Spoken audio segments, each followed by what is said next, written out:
তোমার প্রতি আমার কোনো অভিযোগ নেই। আমার এটা পরম সৌভাগ্য যে ক্ষণিকের জন্য হলেও তোমার মূল্যবান ভালোবাসা আমি পেয়েছিলাম। নিয়তি হয়তো আমাদের এক হতে দিল না, তাতে আমার কোনো আফসোস নেই। এই জন্মে তুমি আপন না হলেও পরের জন্মে আমি তোমার অপেক্ষায় থাকবো।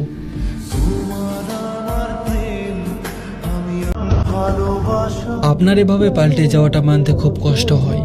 কথা দিয়েছিলেন সারা জীবন থাকবেন সেই প্রথম দিনের মতো, কিন্তু কতদিন হয়ে গেল আপনাকে দেখি না। এটাকে কি প্রথম দিনের মতো থাকা বলে? আপনার কথা মনে পড়তে বুকের ভেতর মোচড় দিয়ে ওঠে। আচ্ছা, আপনার কি মনে পড়ে না? কষ্ট হয় না? কেন আমার হলেন না? আমার হলে কি খুব ক্ষতি হয়ে যেত?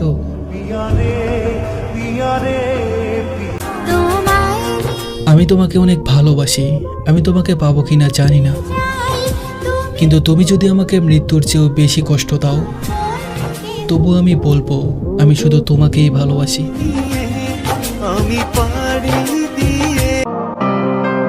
তোমাকে আটকে রাখতে নিজেকে কত নিচে নামিয়েছিলাম। আমি ভুলেই গিয়েছিলাম আমিও মানুষ, আমারও আত্মসম্মান আছে। আমি শুধু তোমার কাছে একটা শান্তির সংসার চেয়েছিলাম। তা তো ঠিকই দিলে, তবে অন্য কাউকে। আচ্ছা, আমার জায়গায় অন্য কাউকে বুকে টেনে নিতে একবারও কি তোমার মন অশান্ত হয় না? আমাকে ঠকিয়ে শান্তির ঘুম কিভাবে আসে তোমার? আচ্ছা, সে কি তোমাকে আমার চেয়েও বেশি ভালোবাসে?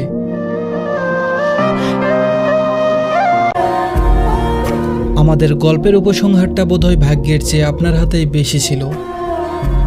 তাই তো পূর্ণতা না লিখে আপনি শূন্যতায় কলম থামালেন।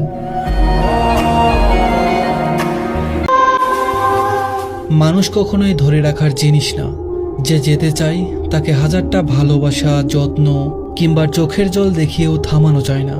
তাকে ধরে রাখা ঠিক যেমনটা জোর করে পিথাগোরাসের উপপাদ্য মুখস্থ করানোর মতো। চেষ্টা করো, মাথা ধরবে, কিন্তু কিছুই মনে থাকবে না। কারণ সম্পর্ক যদি মন থেকে না হয় তাহলে সেটার কোনো মানেই থাকে না। তাই যারা চলে যেতে চায় তাদের যেতে দাও। এই শহরে সব কিছুই আছে। প্রেম আছে, বিচ্ছেদ আছে, ভালোবাসা আছে, ভালো লাগা আছে। শুধু যেতে চাইলে আটকে রাখার নিয়ম নেই। কথা না বললে জোর করে কথা বলানোর নিয়ম নেই। খুব বেশি মনে পড়লে খোঁজ নেওয়ার নিয়ম নেই। তার স্মৃতিগুলো ভুলে থাকারও নিয়ম নেই। মন খারাপে তাকে পাশে পাওয়ারও নিয়ম নেই।